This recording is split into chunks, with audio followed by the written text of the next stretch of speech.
storijas par to, kā tas viss sākās. Viss sākās ar to, ka es pie šī īpašuma tiku izsolē pašvaldības. Es atrodās Vaņodē, bet viņš bija bezsaimnieku īpašums. Bija aizauts ar kuitiem, sūdiem, samēs, met visādas mēslas un tā tālāk. Ko es izdarīju? Es uzrakstīju iesniegumu tad vēl pagastam, to, ka es vēlos šo zemi tā kā iegādāties.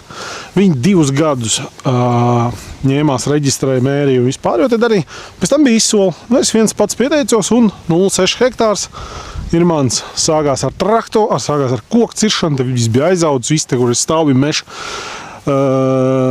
Koku ciršana, traktors rakas, tūma, darījās te bonusā, man bija pagrābs slāps un aka, kur ir dafigā ūdens, baigi dziļā, kur es tik pumpēju augšā un uztaisīju siltumnīcu, jā?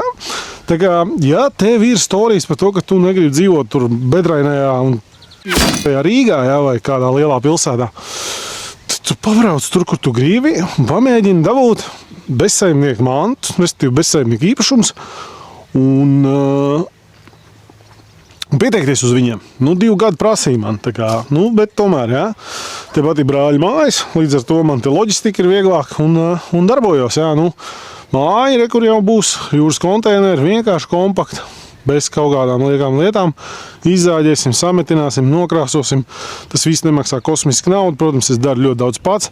Tā kā jā, atceries, bezsaimnieku īpašumu mazajos tur kaut kādās pilsētiņās, pagastiņos tur ir. Interesējies, moš arī tev sanāk.